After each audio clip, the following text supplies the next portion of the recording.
Oh, we're going to get into that. Yeah. Oh, yeah. But anyway, let's go back for a moment to Jane Austen because we were talking about that and that beautiful circle. I'm trying to remember what it's called. Is it The Royal the Royal Crescent. Crescent? Right. It's part of the National Trust, and I can tell you that at least a couple of decades ago, it was the only National Trust property where there was a working dog spit. So what that actually meant was that in the kitchen, in order to turn the roasts and so forth, they they used horses in larger locations, but in the Regency kitchen, which was smaller, they would harness a dog, and the dog would walk around in the.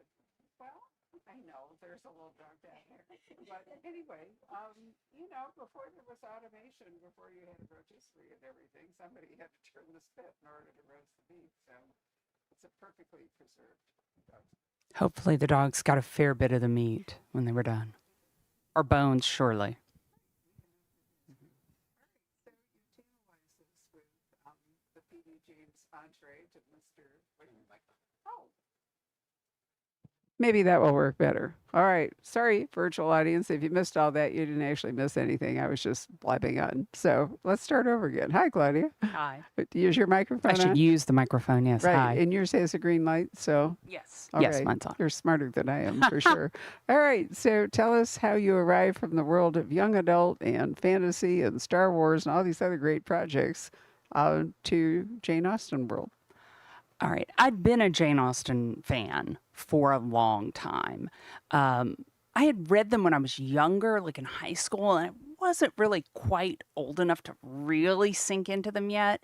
And then when I was a young adult, then came the year 1995, which was the Annus Mirabilis of Austen adaptations. We got three of the greats.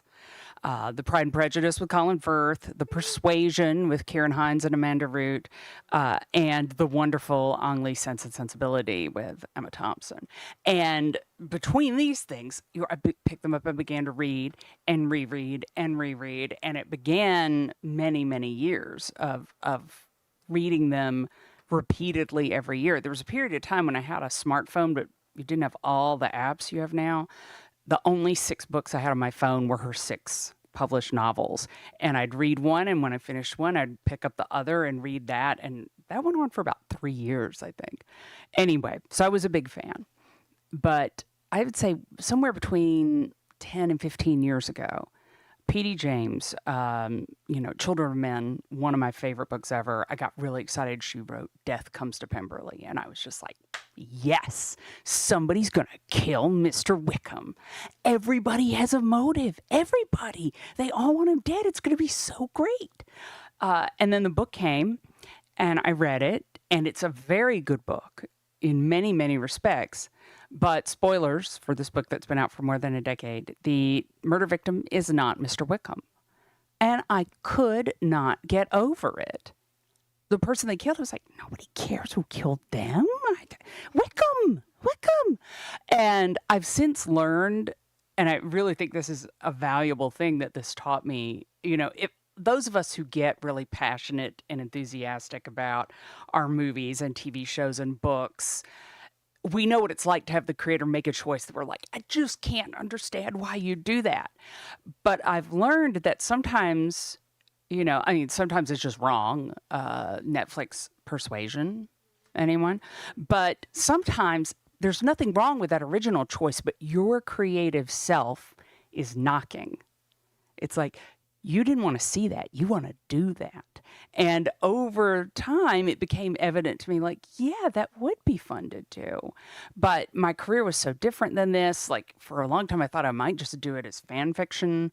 I had the idea, but I kept talking about it and I kept talking about it and thinking about it while writing other things. And then finally, I guess it was about 4 years ago, I was describing it to somebody and they said, oh, yeah, that one.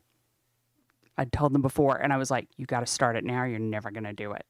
And so I started it then. And The Murder of Mr. Wickham came out of that. And I would actually really like to thank P.D. James, not only for that bit of inspiration, but also one of the many really great things in Death Comes to Pemberley is very, very thorough legal and forensic information about that age and time, which I definitely benefited from. Well, that was her expertise, as Yes, you yes. know. Actually, do you all know that Dalglish is having a second season? I watched the first episodes last night, and it's really interesting because for those who don't know, he was the chief main character in most of the PD James crime novels. They have gone to extraordinary lengths to make it look like the 1950s. In fact, I thought that they'd resurrected it for a brief moment. But anyway, I had wondered when I read Death Comes to Pemberley if she didn't want to like touch an Austen character, that it was better to knock off somebody that wasn't actually in the Austen canon, I so mean, to speak. he again, I spoilers, he was in the Austen canon, but, I don't I think he know. has 20 lines, whereas I was like, nope, killing him. Well, no, I think you satisfied many readers of Jane Austen who were hoping he, would meet an untimely death, but Yeah, he I've doesn't. had multiple booksellers say there are people who just look at the title and like, Right, grab he's it. dead? Yes. Right. We've all needed to see this for a long Well, you and time. I talked about that last Yeah. year, actually, and if any of you didn't catch it, we did a Zoom event for the murder of Mr. Wickham, which you can find in our YouTube and Facebook um, stuff. So it's already there. But anyway, yeah, no, a tribute indeed to P.D. James. Tell me for a brief moment, digressing here because it's keep coming up. What do you think of as fan fiction? I mean, fan fiction, wow, I can really go on this. So I'm going to try and keep it This is edited. part of the whole AI discussion, It so I'm is. diverting slightly into it here because it's so Yeah, fan interesting. fiction at its core is fiction written with existing characters and for the material that is still under copyright protection in some way without any tie to that. You're not beholden to stay with that canon. You can change anything. Somebody who I thought really understood fan fiction said, the really fun, cute little romantic comedy shows where everybody runs a coffee shop, they get fan fiction written where everybody's in this terrible zombie dystopia fighting to survive. And all the things that are about people in a terrible zombies, like dystopia trying to survive, people write fan fiction where they all own a coffee shop and it's all really cute and great. But then you have things that are written just like an episode or continuations or undo something you didn't want to happen in canon. A friend of mine called that faux fiction. Right. But yeah, you're inspired by other people's characters. And I also very firmly believe that fan fiction is the core storytelling impulse. Because if you think about it, there's reasons that the ancient myths don't go only one way. Somebody wanted to hear more stories about Odysseus, and somebody made some up. There's a reason that there's so many versions of the Arthurian myths. Somebody's like, well, let me tell you about this knight. Or actually, you don't know this about Guinevere and Lancelot, but, somebody came up with Oh, this. the once and future king yeah. stole my heart. One I of my love that favorite too. books. Right. What Shakespeare only has one totally original story for all of his plays. And the whole idea, like, no, you're supposed to think up every single element of it from scratch. That's the only thing that's creative. That is a very, very new idea. So fan fiction is the stuff that gets written just because you have to know what else happened with the story or what else happened with the characters. It's out of this very pure thing, or read often for the same reason. Wow, that's inspiring. But from a tiresome legal standpoint, which is what I was going to bring up here, are you allowed to profit from fan fiction? You can't. And wow, you're also going to wish you hadn't asked this. You probably out there are familiar with the website An Archive of Our Own. It is not only the world's biggest fan fiction website, it is one of the top 5 websites in the world by volume of visitors. Really? Yes. And I actually know some of the people that had that idea and set that up. And part of that it's under the umbrella of something called the Organization for Transformational Works. And this includes legal professors, academics who study fan fiction, etc. And there's a very firm set of rules that you sort of have to follow. But as long as you aren't making money from it, and there's no danger of confusion, nobody thinks the thing where everybody from The Walking Dead actually owns a coffee shop is like, oh, this must be really what's happening. Nobody confuses that. As long as those two things aren't present and you're not making any money at all, they argue that it is transformative work and therefore fair use.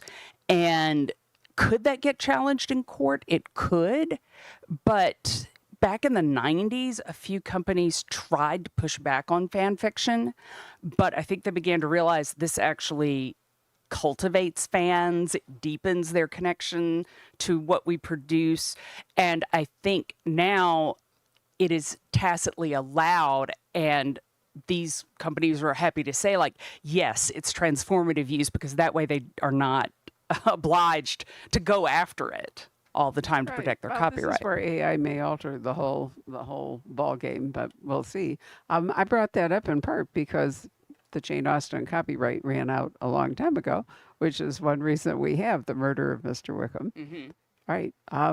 Did any of that come up at all for you? Did you hear from any of the Austen people at all? Who are they? Well, I don't know. At this point, I mean, I think the whole thing. No, I mean, her work has been public domain for forever. I mean, Right. Jane Austen has been a vampire before. She was actually going around. She owned a bookstore, and she was going around killing other writers who wrote sequels. So I'm just. I Not a consider fan of myself fan fiction. warned. Right. There have been Bollywood movies that have been Pride and Prejudice. Bridget Jones's Diary, Clueless.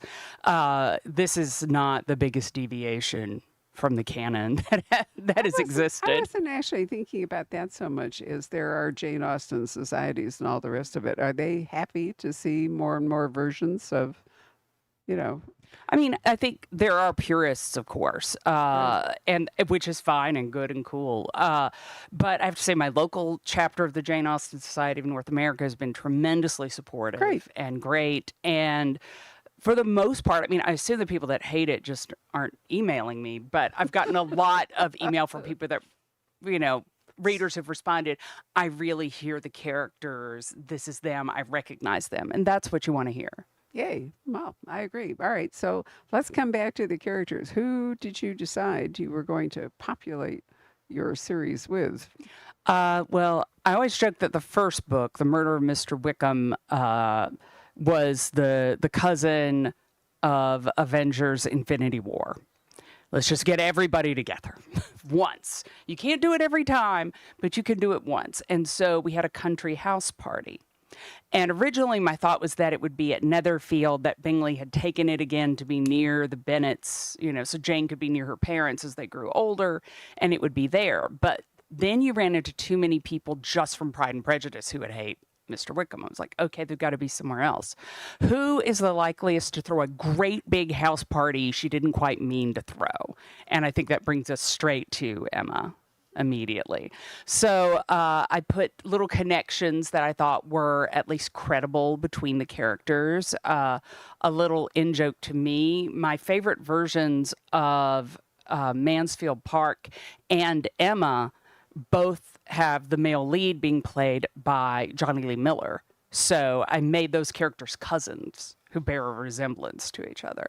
I couldn't really find a way to get Catherine Tilney that mad at Mr. Wickham. And also, I knew that for it to feel like a Jane Austen story, you need, with the exception of persuasion, but even that pulls back to this, you need young people forming an attachment. You have to have that. And I was like, okay, I already knew that I was going to spread these books out across the Regency period for when they would have taken place, so that I got to catch up with the characters where I thought would be most interesting to catch up with them.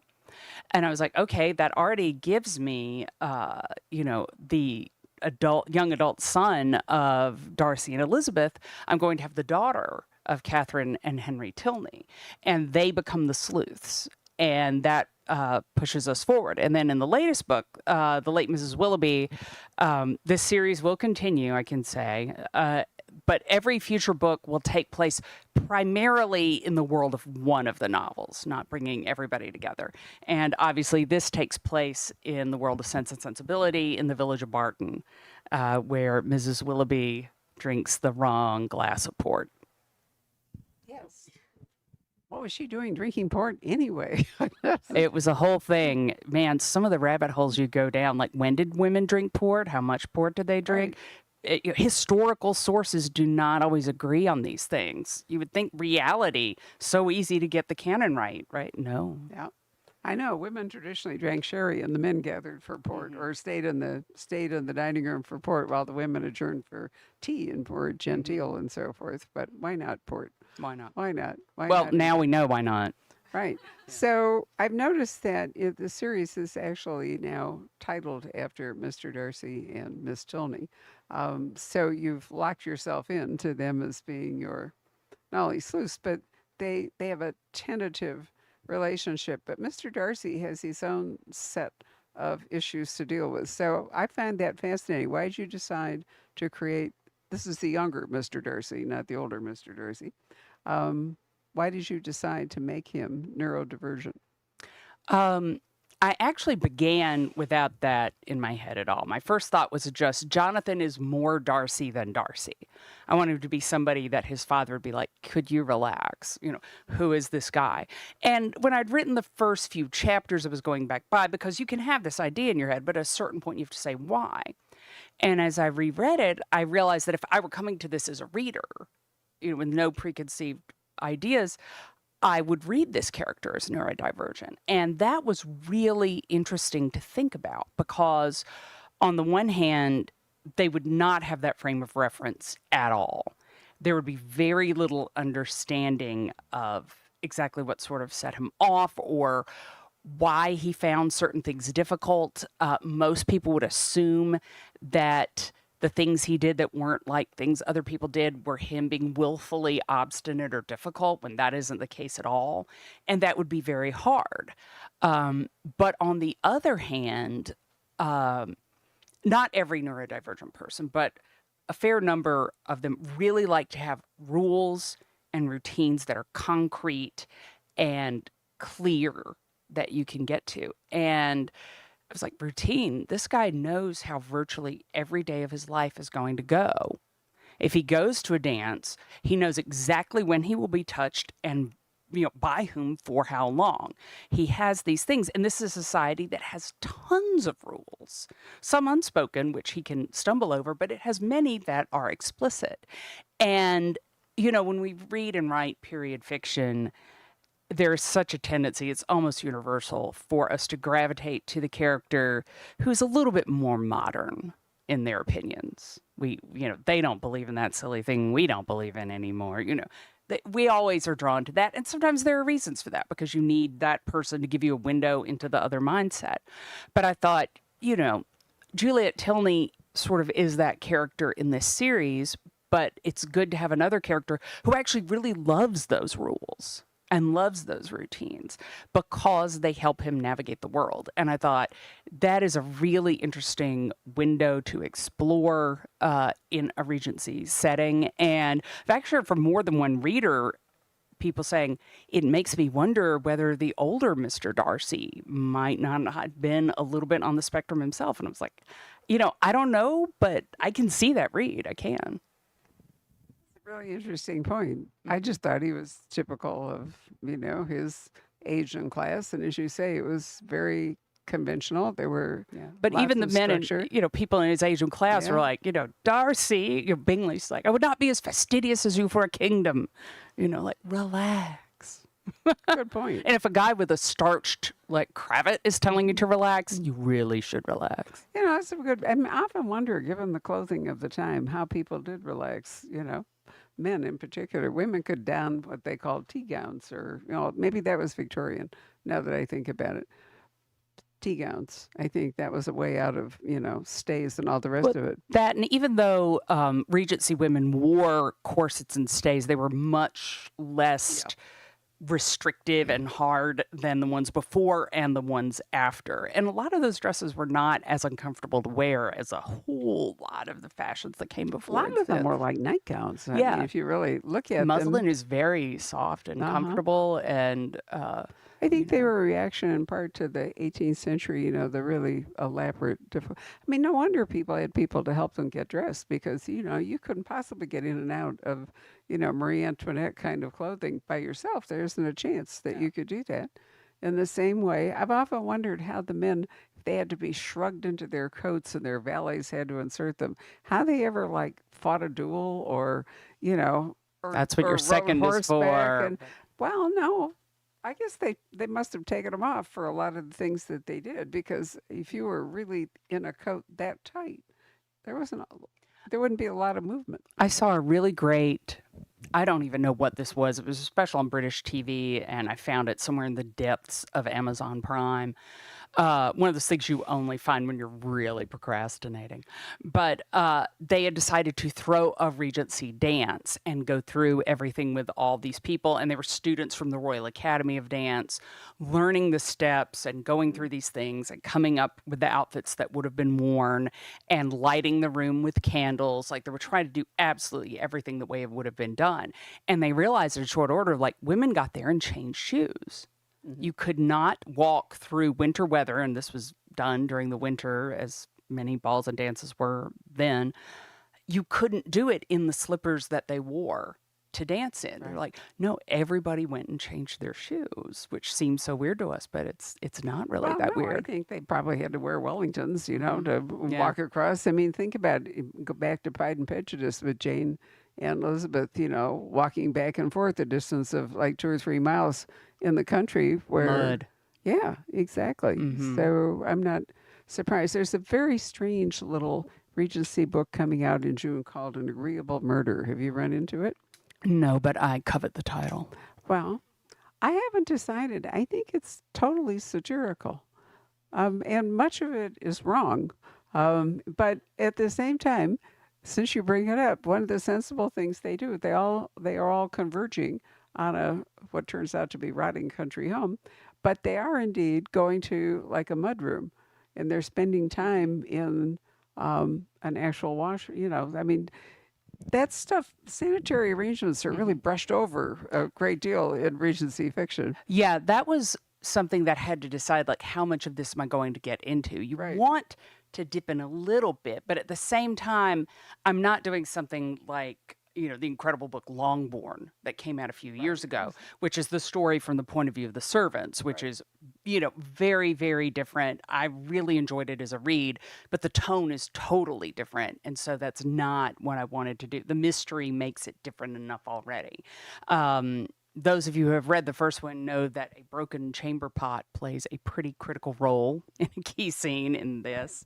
And you get some things as well in the Late Mrs Willoughby because, poisoning, it's kind of a grisly death. And you watch the scene go from the very polite Regency party to, okay, something's going on that we're not acknowledging, something's going on that we have to acknowledge, until it's just become something that is off. Bodily functions were not supposed to be on display at all. So, this poor woman is vomiting from the poison and all the rest of it. Yeah, and everybody's just like, what do you do? This happened, of course, obviously. Not this specific thing, but people vomited, people fell down, things happened. Like, how did they deal with it? It's fun to wonder. It is. So, Emma, indeed, I loved, you just mentioned the name and I've now forgotten it, the Emma. Clueless, thank you. I remember going to see Clueless, and and I was clueless, and after a while I began to recognize the stories. I was watching the movie. To be as dramatically altered as it is, it's a remarkably faithful adaptation in terms of story beats. It's right on. So, how much of Emma did you decide to insert into the late Mrs. Willoughby, or did you decide Oh, no, Emma. no? It's just the world of Sense and Sensibility Okay. in this one. I miss Oh, her. sorry. That's okay. You're right. It is Sense and Yeah. Sensibility. No, and that let me catch up with people like Eleanor and Edward, who were the couple from Sense and Sensibility that didn't make it to Emma's party, or Willoughby himself, obviously, and my favorite, Mrs. Jennings, because wow, if you need information carried to any character from any character, Mrs. Jennings could hear it and she will deliver it as fast as she can. And you don't appreciate that until you're writing. You're like, oh, it's so great. She could be anywhere with any information at all. And it's totally in character for her to do that. Yes. So, how are you handling the sleuthing? I mean, to what degree are they visibly sleuthing, without transgressing any social mores? Yeah, that's one of the big questions, both for me as a writer and for them as investigators. They have to couch some of their questions and inquiries in things that would be considered socially appropriate. They're still finding out how to do this, of course, in the first and even to some extent in the second book. I'm editing the third now. They're beginning to they've got their feet under them at this point, but they're still working that out. And it's difficult because there are things they can't straightforwardly say that they need to discover. But I think it's in the late Mrs. Willoughby at one point, Juliet says, it is regrettable that being unladylike is so exciting. Love that. So, if you were doing an Agatha Christie country house murder, you could ring in actual policemen, but that is not an option this early. So, how are you handling that part? Different ways for different things. I think of this as Jane Austen meets Agatha Christie. You have like the Jane Austen sort of lightness of language, but some Agatha Christie events and consequences. Yeah, in the first book, there is a magistrate. Frank Churchill has gotten to this position because really it was just a socially prominent man. This was not necessarily anybody who had any particular expertise in this matter. And so it's become Frank. And he means well, but I think we all know from Emma that Frank is not a details guy. He just isn't. And so he's sort of willing to go along with the common prejudice that, oh, well, of course it's, a servant or a vagrant that did this. I mean, the very opposite of the butler did it. Right. And they know that that's probably unjust. And so they want to move against this. Now, in the late Mrs. Willoughby, the county is very temporarily without a magistrate. He has passed away. The new one has not been named. And when the new one is named, he has to come into town, which puts a bit of a ticking clock on the sleuths. But for the time being, there are just two constables who are well out of their depth. They want a magistrate before they're going to take the biggest steps that they're going to take. And that only gives them so long to work so that they can get to this answer. So are you thinking of involving the Bow Street Runners at any point? Because they were actually the only sort of real police force operating Not then. at this point. I will say, no, I'm not going to say anything about the third book. It's Okay. different in the third book. That's all I can give you. I'm sorry. No, it's fine. I think the Bow Street Runners were basically London centric, so I don't know that they penetrated out into the Yeah. country. We And have not yet gotten to London in this series. I Right. very much hope that we will, but we haven't yet. You're going to actually tackle Pemberley, which is probably the house of all these characters that readers are the most familiar with. I hope, I would love to write this series for a long time. I can say there are going to be at least 4 books. I don't believe I'm getting to Pemberley in those, but I would love to get there. But I want to get to all of them eventually, if I can. Right. When they did Mansfield, did any of you see the movie Mansfield Park? Because the house, if you remember, had a huge, well, this is the older movie. I probably saw it in the 90s or something. Nobody's really nailed Mansfield Park yet. The revisionist one came really close. Has everybody seen that revisionist one that's in When this did it room? come out? I think late 90s. Well, that must be the one I saw, and the house is a huge role. It is, yeah. But anyway, it was so interesting, and it was very revisionist, but in a way that I thought was fair and shed some interesting light on the characters. But then instead of having the character be Fanny Price, who is this incredibly timid, shy, pious, sort of frail girl, they just switch and put in a Jane Austen double. And it's just like, this doesn't work anymore. Having her make all these, little acerbic asides and then putting her in a story where she's afraid of speaking up. And it just didn't work at all. And you know what drives me crazy about that version? They were this close. The aspiring writer and the person making the snarky observations should have been Mary Crawford.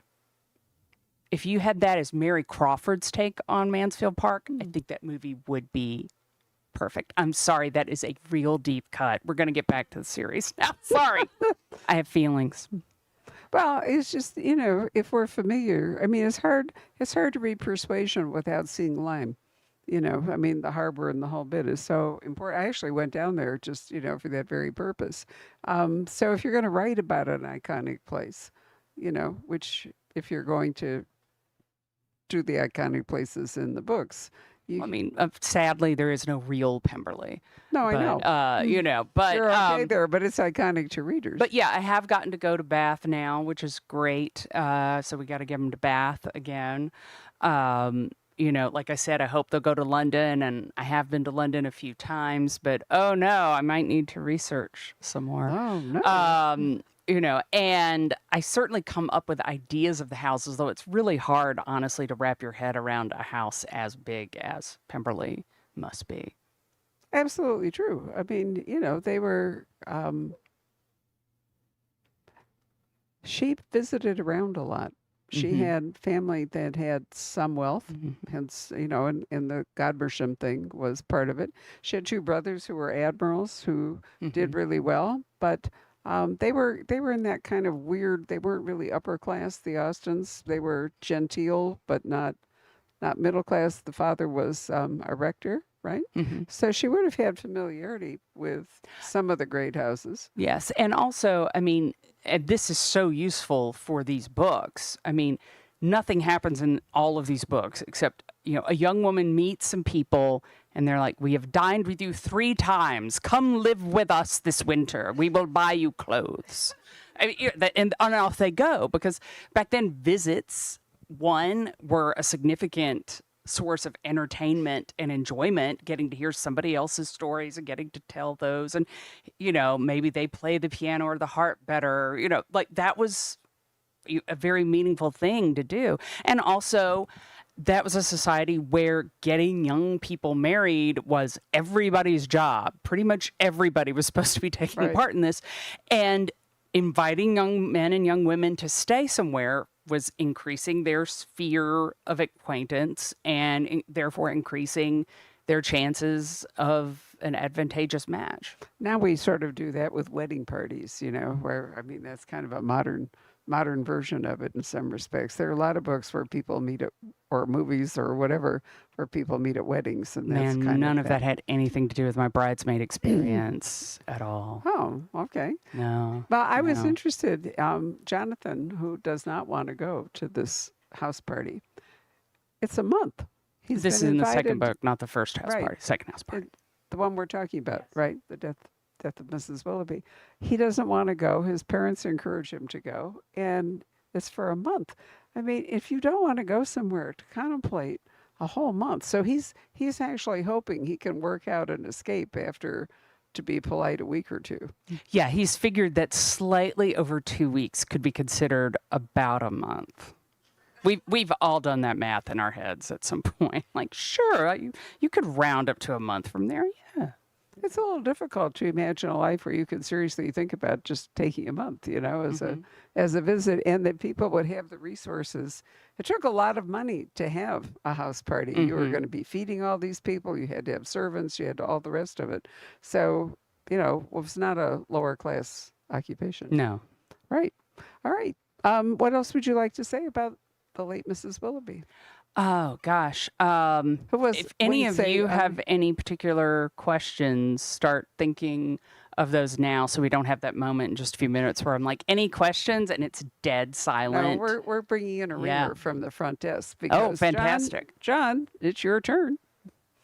Right, we have our person who's actually passionate about all of this as well. Okay, So, all and right. he always has great questions. Okay, so Are you prepared, or are we going to wing it here?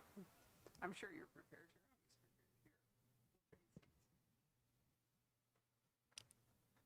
Well, I love both books. Oh, They're good, terrific. because otherwise this was going to get awkward in a It hurry. would.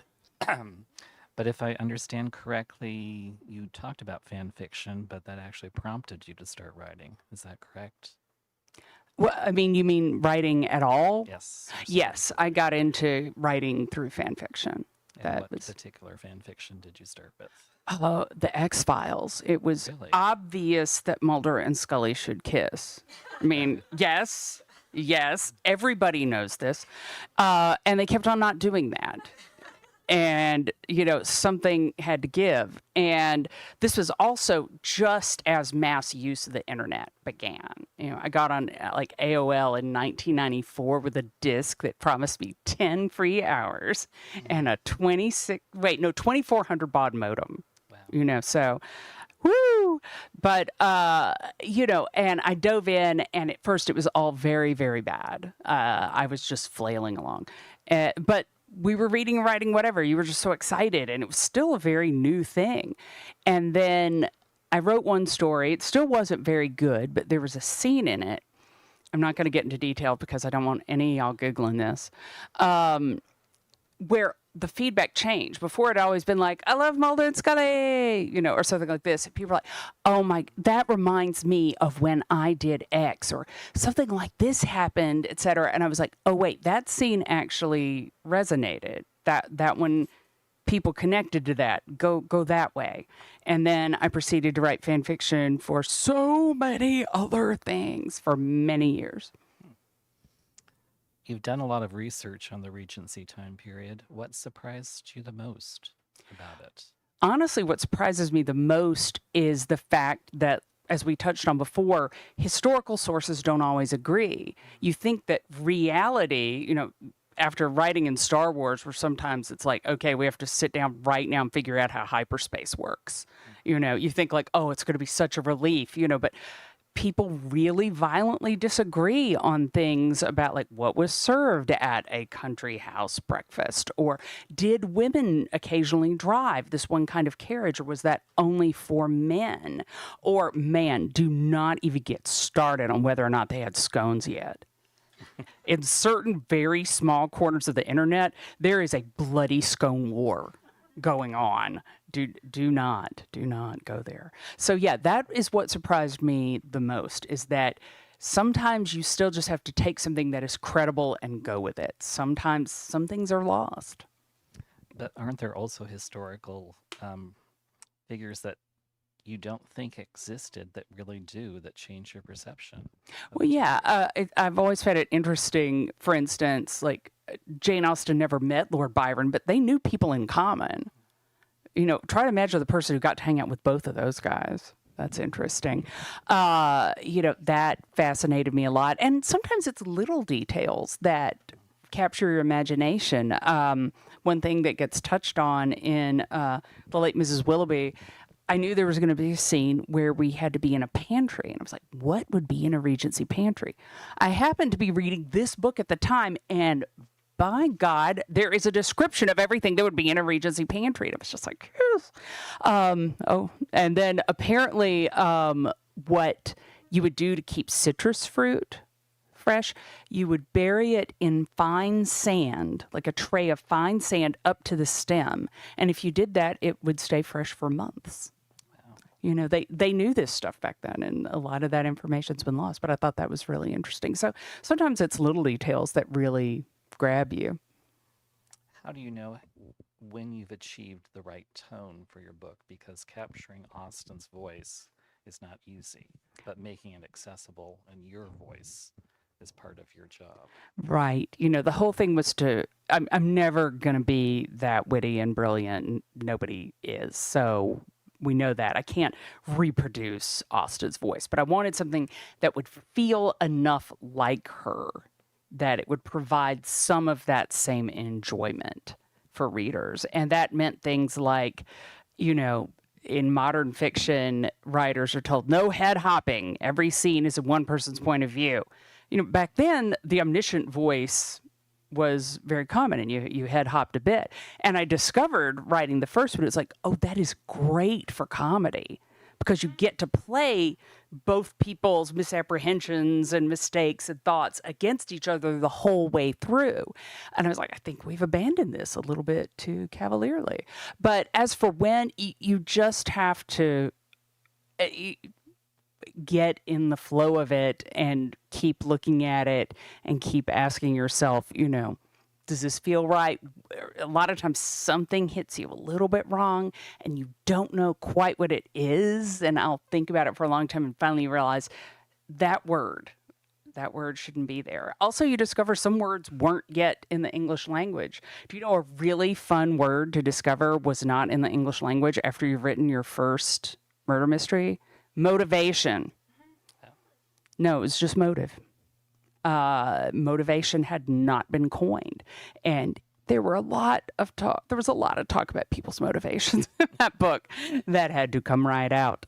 I don't worry too much. Like sometimes I think somebody found one word that the first OED reference was from 1827 and this was in 1820, and it was like, we're not going to worry about 7 years.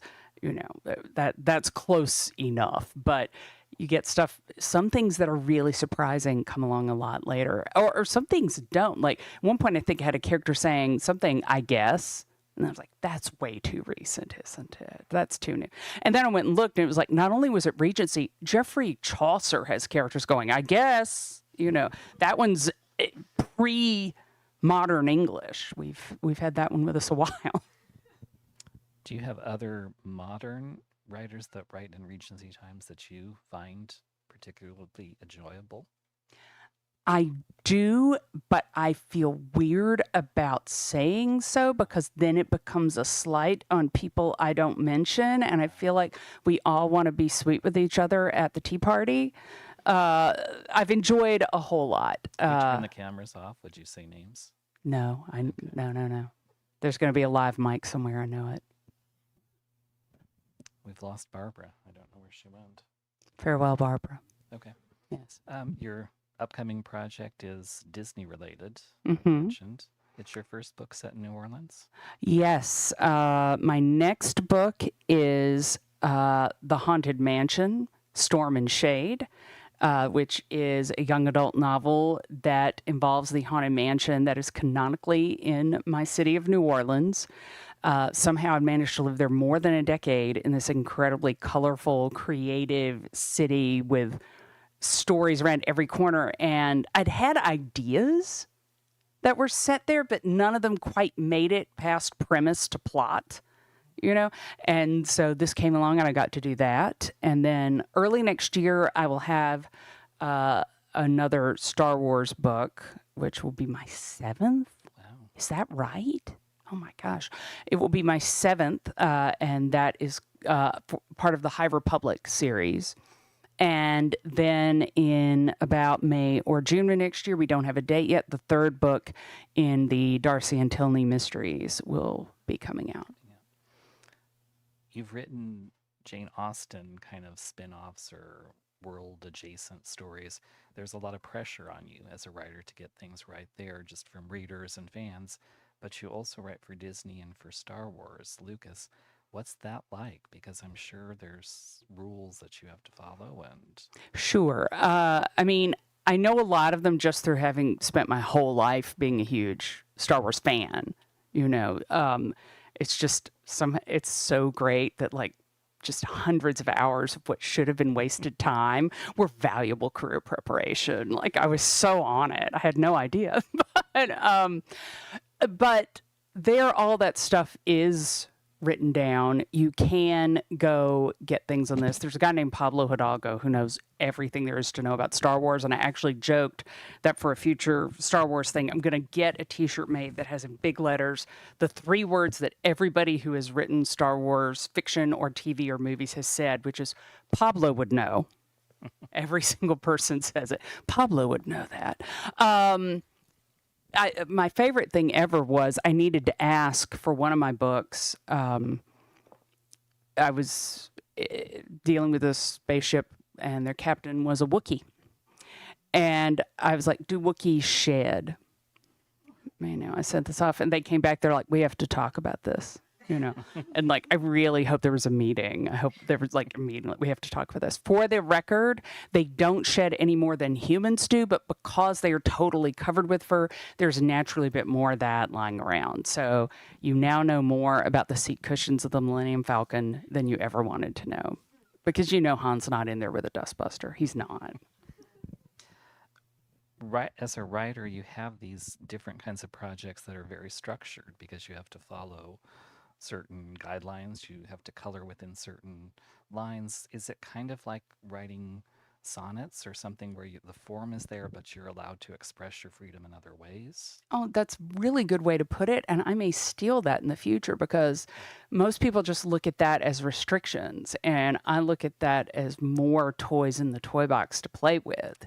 When you get another box of Legos, you don't go, oh no, what will I do? You can now do lots of things. You've just been given the raw material. I mean, sometimes you run into stuff, and it turns out somebody else had something in a book or a comic or a TV show that's going to come out, and you have to backtrack. And of course, that's frustrating. But for the most part, it feels like you get more to work with. I like figuring out like, oh, okay, you can't do X, Y, or Z, but V is going to be awesome. Should we take questions from your fans? Yes, or anybody else who is here. So I was just really curious what kind of research you did into like neurodivergent lifestyle and all that. How you got your exposure and where you just didn't work. I mean, luckily we live in the age of the internet, so I got to go to the blogs or posts or from a lot of people who are neurodivergent and hear their experiences and even explicitly like what they don't like when it happens in fiction. I did not want to do one of the caricatures that they had. I've gotten to read some books. And now the name of this book, I've been looking at it. It's like Unmasked. It's like Autism Unmasked or something. Oh, dang it. It's by Devin Price, I think, is the name. I know the first name is Devin. I've read this book many times. This always happens. You try to name the exact book, and all of a sudden it's like, I cannot remember the name of a single book I've ever read. But I read that book. I'm currently reading another memoir from an autistic person because, it isn't one thing where you can go, this is correct. Different people fall in different places. What is the name of it? Unmasking Autism. Okay. And I think the one I'm reading right now is called What I Mean When I Say I'm Autistic. Yeah. So you can't say like, this is definitely right, this is definitely wrong. But I wanted, again, to find what was credible and what would feel, that there would be moments that would feel true.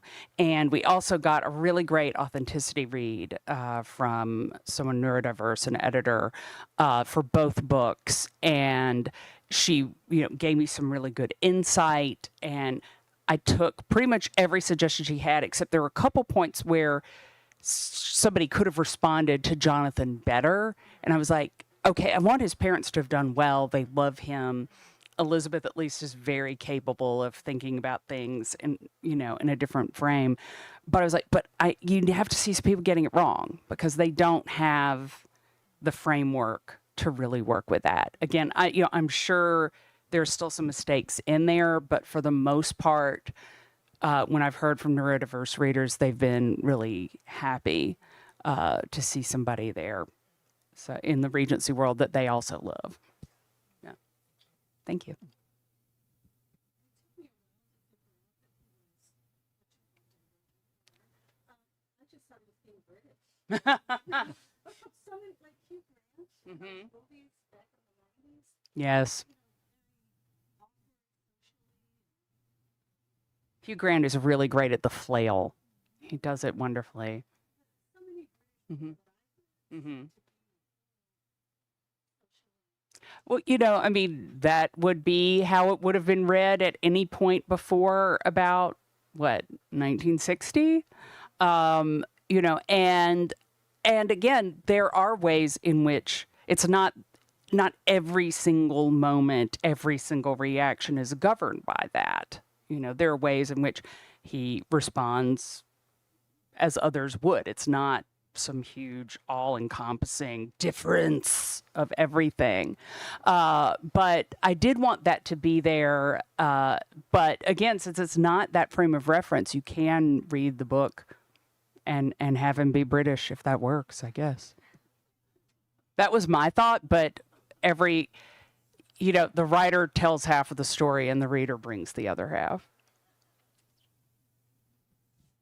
Other questions? I'm going to return to the fray. If there are any, stay right there. We're good. There's a revival of historical fiction mystery going on at the moment. And genre fiction tends to run generationally. It tends to be popular, and then there's like a 20-year gap while everybody sort of downloads all the ones they've read and then rediscovers them all over again. There's also a Bridgerton effect going on. But I wanted to point out to you, next week we'll be talking to Allison Goodwin, and this is a different Regency novel. Love the hats. I've always wished I could actually wear these hats. This book is spoken for, and we're waiting for a whole bunch more to come in, but I wanted to show it to you. It goes on sale next week. Now, this one, these two actually are Georgian. These are not Regency, because Regency doesn't actually happen until George the Third is officially put aside, so to speak, in terms of actual governing by his son and heir, who becomes George the Fourth. And I think that's 1811, if I remember it right. Yeah. So the Regency is actually a fairly short period, but we tend to blur it and think of it as the whole Napoleonic War lots of times. But anyway, there are two really wonderful books. One of them, Pandora, one of my favorites, is set in London in 1799. And these are all books where women of interesting characteristics and probably more modern sensibility than would have been true at the time. This one's kind of like an Elizabeth Peters. It has antiquity and archaeology and a dastardly uncle and all that good stuff. This one, which this is the one I've been telling John about. This one is about a cross-dressing librarian, but she's a cross-dressing librarian out of necessity when her brother, the actual librarian, dies and leaves her completely destitute and about to be homeless, because his job comes with a cottage that is part of the job. In England, they call those tide cottages or some similar thing. So she assumes his Identity. yep, in order to survive, and it goes from there. It actually is a horrible cover. I can't imagine who did the cover art for this book, but it's really a funny book, and I like her a lot, and I'm hoping that the series will continue. But we have a new historical paperback mystery club, because a lot of these books, for example, Claudia's books, are being published in these large paperback formats, which I think is great because it makes them, more accessible, less costly. Although God knows the cost of paperbacks has gone up to the cost of hardcovers. When I started the bookstore, $20 was an expensive hardcover. And now $20 is becoming kind of a, ordinary paperback price. But I just wanted you to be alert to that. John, can you hand me under my phone The Quiet Gentleman?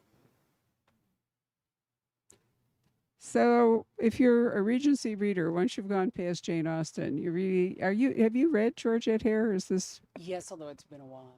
right? Well, I can quote entire books of Georgette Hare with absolutely no trouble at all. And you will see over there, which I recommend. But the reason that we're going to give away to some deserving person, The Quiet Gentleman, is one of my favorite stories in this book, because people used to fight in these books over really absurd things, or they would do things, little power plays. And in this case, when the young Earl comes home, who everybody in his home had hoped he would be killed in the war, but he surprised them and he showed up again.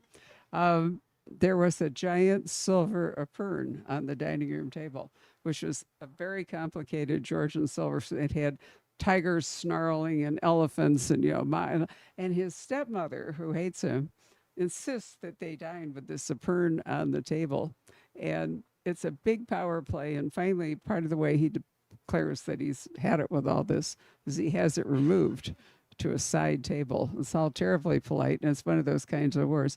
So years ago, when I was doing my National Trust tour and other things of England, I went to a country house in Cornwall, an enormous Georgian mansion, and they had a very sedate tour guide. And when we arrived at the dining room, I suddenly burst into wild laughter, kind of doubled up, and she thought I was crazy. But what was on the table was the epergne. Huge silver structure with a tiger actually leaping out of it.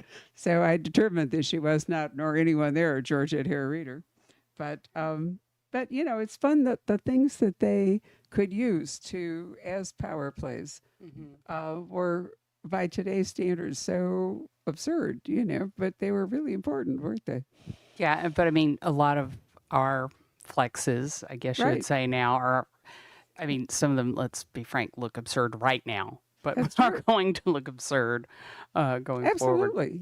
People will look back in 50 years. Well, I'm sure people are going to look back 50 years and wonder what the hell we've been doing for the last several years, but that's a whole different question.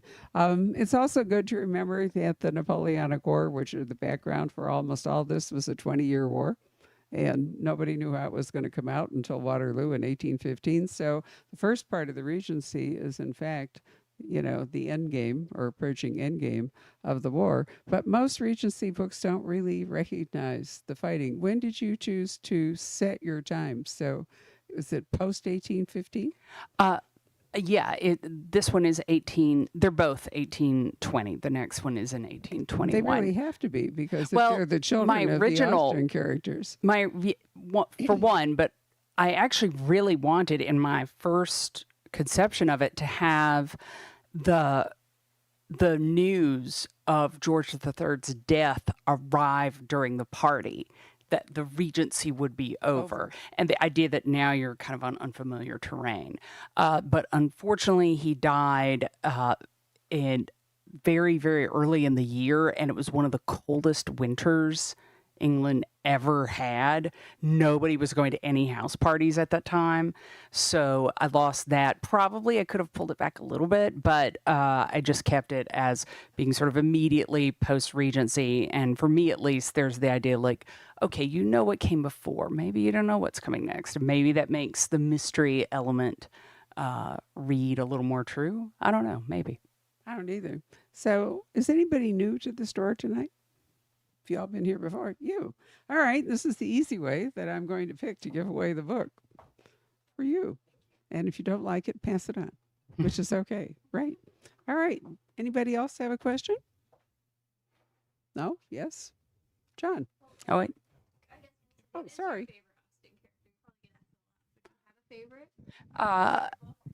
Oh, yeah. I mean, favorite book is actually harder because, I think, favorite character, I mean, I think almost everybody's favorite character is Elizabeth Bennet. She's just too fantastic. And I'm very entertained by Pride and Prejudice, but in a lot of ways, I'm more moved by Persuasion, which really deals with a lot of deeper emotion. If I'm asking which book is most perfectly constructed, I think that's Emma. It's really, really flawlessly carried out. The one that I find I keep going back and worrying with is Mansfield Park, because I kind of feel like, it's the one where she doesn't 100% stick the landing, or rather, she basically says in the last page of the book, well, it's up to you to understand how that played out. And how can you stop thinking about it? I can't anyway. And also there are a lot of interesting undercurrents in Mansfield Park that make you wonder if she had lived longer, what directions would her writing have gone in? I mean, you have to read it very carefully, but the signs are there that she's anti-slavery and she's starting to let some characters think about this. That family's money comes from the Caribbean, and it's really the first time that, oh, wait, the origins of some of this money are looked at all.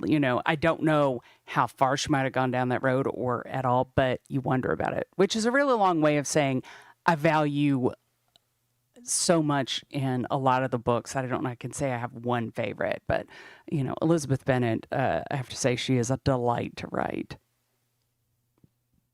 Can I ask one more follow-up? Sure. Well, that's that. But so a lot of what we talked about, it's really interesting how much research you had to do with this and how that really must have been a lot. But do the publishers have fact check? I mean, so like when you give them the book, do they have people who also fact check, or is that completely on you as the author? They used to. They do. It depends though, like what are they going to catch? Because it's things like motivation. Do you think about that? In my case, somebody caught it, but even somebody who was a very good reader, fact checker might not have caught that particular one. It's not the stuff you don't know; it's the stuff you think you know that you don't. Like that's what trips you up. But one reason actually that we went with Vintage Knopf for this series was because they do the annotated Jane Austen works, and before they bought the first book, they actually gave it to the person who oversees that, and she caught a couple of little references in there. There are a couple things that actually refer to Jane Austen letters, phrases or observations that I wove in, and she recognized those and was like, okay, all right. Actually, before the first book came out, they gave the whole book to her to read and to an assistant who had never read any Jane Austen at all. They were like, if both of you are happy, then we've got it. All right. Thank you all very much for. We have one more. Oh, wait. I'm sorry.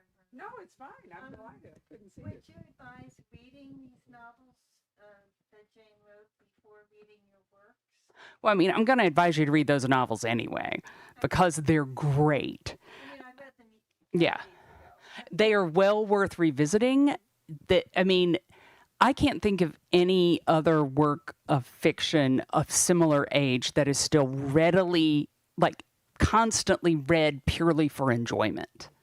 And honestly, one of the things that ages the worst tends to be humor, and Jane Austen is still funny as hell. Sometimes you go through it, you're like, there is a zinger in every single line on this page, and yet somehow she has not paused from telling the story. She has not lost tone. She's just able to slip those things in, they call it rapier wit for a reason. You can probably follow without it, and that was our hope, but you're never going to be sorry that you picked up those books. Yeah, and granted, my book will then have to be compared to Jane Austen directly. That's like, oh yes, I would like the Beatles to be my opening act. But Your second book is based on Sense and Sensibility, and your first book. the first book has characters from all six, I'm afraid. So you don't have to read all six, I am sure. But if you read one or two of them, maybe you'll enjoy it even more fully or in a slightly different way, or maybe you read this first and then you go back and you're like, oh wait, I see that. When I think of these titles, I think of high school and summer reading requirements. I went to a private high school, so I felt tortured having to read them. But Yeah, though for me torture was more like Ethan Frome. Has anyone ever had fun reading Ethan Frome? No, but we all have to read. Sorry, that's one of my husband's pet peeves. He's just like, Ethan Frome, why do they do this to children? That's one thing that is fun to do is sort of go back. Some of that stuff, like Ethan Frome, it still is really pretty joyless, however well constructed. But when you go back to Jane Austen, she's incredibly funny. She's incredibly deft. You even begin to realize there's one or two jokes in there that are a little bit off color. They're very, very carefully done, but just so that it would be, it could be slipped in, but you're like, wait a second. Hang on there. reading them at 14 and reading them, Mm-hmm. you bring a lot more to. You do.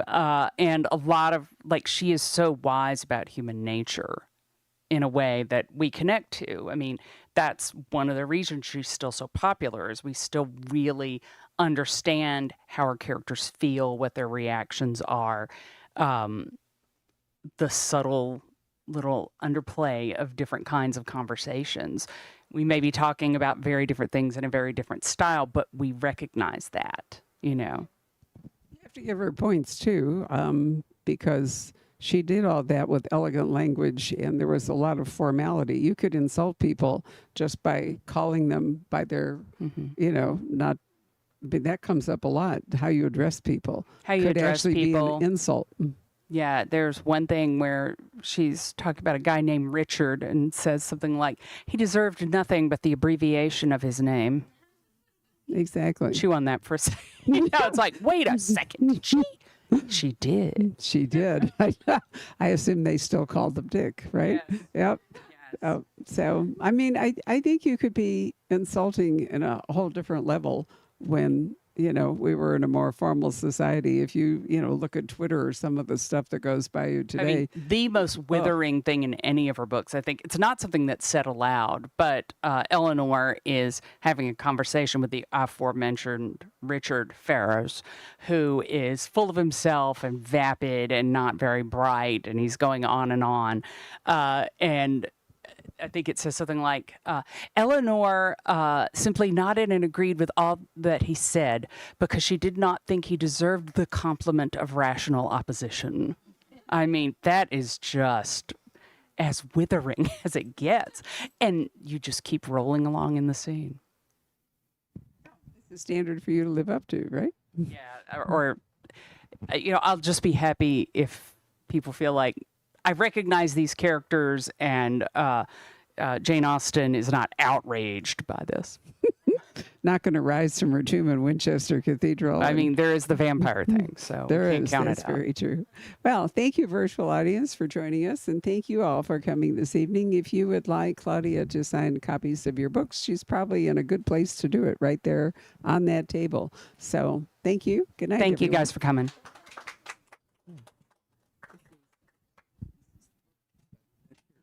I can't find.